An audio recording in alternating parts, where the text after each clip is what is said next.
नमस्कार दोस्तों। आज इस वीडियो में मैं आप लोगों को ये बताने वाला हूँ कि कैसे एक बंदे ने अपनी सेक्स प्रॉब्लम को ठीक करने के लिए लाइकोपोडियम जो होम्योपैथिक मेडिसिन होती है उसका मिसयूज़ किया, और मिसयूज़ करने के बाद वो किस तरह की समस्याओं में पड़ गए, किस तरह का सिम्टम्स, किस तरह का एग्रावेशन लाइकोपोडियम का उनका अंदर हुआ और वो कैसे ठीक भी किया गया बाद में हमारा तरफ से, ये भी मैं आप लोगों को बताने वाला हूँ इस वीडियो में। तो चलिए वीडियो को स्टार्ट करते हैं। तो मैं डॉक्टर सुप्रियता और आप सभी का फिर से एक बार बहुत बहुत स्वागत करता हूं अपने इस YouTube channel homeo care tips पे। दोस्तों, आज से 2 महीना पहले ये पेशेंट हमारे पास आए थे ऑनलाइन कंसल्ट करने के लिए, और वो ऑनलाइन कंसल्टेशन करने के लिए तब आए जब उनका अंदर लाइकोपोडियम खाने के बाद, मिसयूज करने के बाद कुछ अजीब तरह की समस्या उनका अंदर डेवलप हुआ, तब वो मेरे पास आए। दोस्तों, ये पेशेंट हमारे पास किस तरह का समस्याओं को लेकर आए थे, उन्होंने मुझे व्हाट्सएप पे पहला टेक्स्ट क्या किया था, मैं उसका स्क्रीनशॉट आप लोगों को यहाँ पर लगा देता हूँ, आप लोग देख लीजिए। तो ये बेसिकली हमारे पास 4 तरह का समस्याओं को लेकर आए थे। पहला समस्या था इनका पैल्पिटेशन, यानी जो है इनका दिल का धड़कना वो बढ़ चुका था, इनका जो हार्ट रेट है वो काफ़ी फास्ट हो चुका था। दूसरा इनका प्रॉब्लम था चक्कर आना, यानी इनको भटाइगो की शिकायत हो रही थी। थर्ड जो इनका प्रॉब्लम था वो ये था कि इनका बॉडी का जो राइट पार्ट था, यानी जो राइट साइड का जो बॉडी है इनका, यानी इनका जो राइट हैंड बोल लीजिए, राइट लेग बोल लीजिए, राइट शोल्डर बोल लीजिए, तो इनका बॉडी की राइट साइड में एक अजीब सी नमनेस इनको देखने को मिल रहा था। यानी हम कह सकते हैं कि उनका बॉडी का राइट साइड में एक सेमी पैरालिसिस टाइप इनको जो है हो रहा था। और फोर्थ जो इनका प्रॉब्लम था, ये तो इनका सबसे मेन प्रॉब्लम था, वो है सेक्स प्रॉब्लम।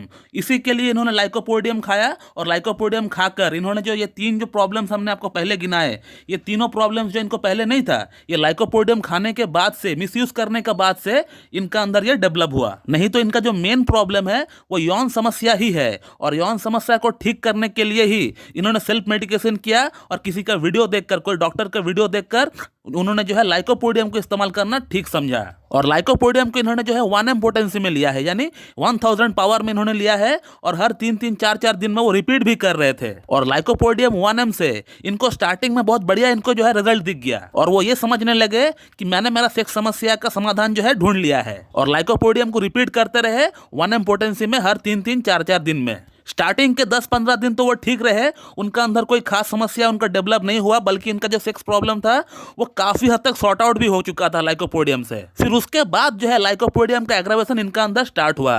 फिर उसके बाद जो है इनका अंदर पैल्पिटेशन बोल लीजिए, भटाइगो बोल लीजिए, या सेमी पैरालिसिस बोल लीजिए, ये तीनों जो समस्या है वो लाइकोपोडियम खाने के बाद जो है इनका अंदर चालू हुआ। और इनिशियली इनको लाइकोपोडियम से जो इतना अच्छा फर्क पड़ा था यौन समस्या में, वो भी आहिस्ता आहिस्ता कम होने लग गया, और फिर धीरे धीरे इनका इरेक्शन जो है वो पूरी तरह जीरो हो गया। और फिर इन्होंने उसके बाद लाइकोपोडियम को एंटीडोट करने का प्रयास भी किया। किसी को पूछकर इन्होंने लाइकोपोडियम को जो एंटीडोट है जो किताब में दिया हुआ है उसको पता करने का ट्राई भी किया है। लाइकोपोडियम को जो एंटीडोट जो किताब में दिया हुआ है वो है कैम्फर, पल्सरटिला और कॉस्टिकम। इन्होंने कैम्फर को ट्राई किया 200 पोटेंसी में, लेकिन उससे भी कोई फर्क इनको नहीं पड़ा था। इसलिए फर्क नहीं पड़ा था क्योंकि होम्योपैथी की जो पॉलीक्रस्ट रेमेडी होती है, जो बड़ी रेमेडी होती है, और लाइकोपोडियम एक पॉलीक्रस्ट रेमेडी है, और पॉलीक्रस्ट रेमेडी जल्द से जल्द एंटीडोट नहीं होती है, बल्कि किताब में दिया हुआ जो एंटीडोट्स है वो भी जो है काम नहीं करता है। मोस्ट ऑफ द टाइम 10 में से 8 बार तो काम करता ही नहीं है। तो फिर उस केस में हमें पेशेंट का सिमिलिमम निकालना पड़ता है, यानी पेशेंट का अंदर क्या प्रॉब्लम्स हो रहा है, क्या सिम्टम्स पेशेंट लेकर आए हैं, और वो प्रॉब्लम्स और वो सिम्टम्स किस मेडिसिन की ओर रुख कर रहा है, वही मेडिसिन का हमें चयन करना पड़ेगा। फिर उसके बाद हमने पेशेंट को सेटल करने के लिए पहले केस टेकिंग किया, और केस टेकिंग करके हमने पेशेंट को जेल्सिमियम दिए, और जेल्सिमियम का हमने इनको 2 डोज दिए थे, और 1M पोटेंसी में ही इनको दिए थे। और फिर उसके बाद आहिस्ता आहिस्ता इनको जो है बेटर लगना स्टार्ट हुआ, लेकिन फिर भी इनका प्रॉब्लम पूरी तरह ठीक होने में 7 से 8 दिन लग गए थे।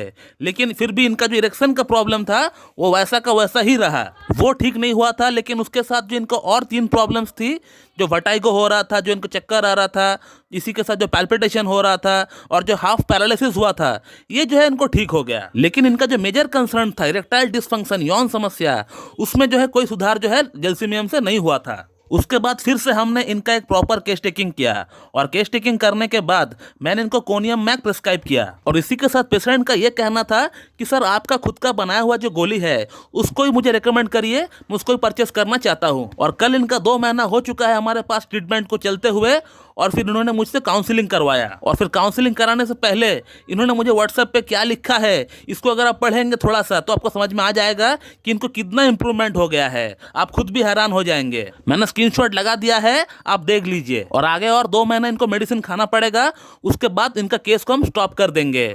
उसके बाद इनको जो है लंबे समय तक के लिए, कम से कम 10-12 साल के लिए, कम से कम यौन समस्या के लिए तो एटलीस्ट उनको और कोई मेडिसिन खाने का दरकार पड़ेगा नहीं। तो दोस्तों, आपने इस वीडियो में ये देखा कि होम्योपैथिक मेडिसिन से सेल्फ मेडिकेशन करना कितना घातक हो सकता है किसी के लिए। और इसीलिए मैं आप लोगों को ये कहता हूं, अपनी वीडियोस में बार बार कहता हूं कि होम्योपैथिक मेडिसिन से आप लोग सेल्फ मेडिकेशन बिल्कुल भी ना करें, क्योंकि होम्योपैथी में एक ही प्रॉब्लम के लिए, एक ही समस्या के लिए अनेक दवाइयां अवेलेबल होती है, और वो सभी मेडिसिन आपको एक ही जैसा सिम्टम्स आपको देखने को मिलेंगे। आप खुद कंफ्यूज हो जाएंगे कि आपको कौन सा मेडिसिन का चयन करना है, किसको नहीं करना है। तो इससे बेस्ट ये होगा, अगर आपको कोई समस्या है, आप किसी एक एमडी क्लासिकल होम्योपैथ के पास जाकर उनके सामने बैठकर उनको केस टेकिंग दे, फिर उनके अकॉर्डिंग आप मेडिसिन खाए। तो चलिए दोस्तों, मैं इस वीडियो को यहीं पे एंड करता हूं। So thank you very much and have a good day.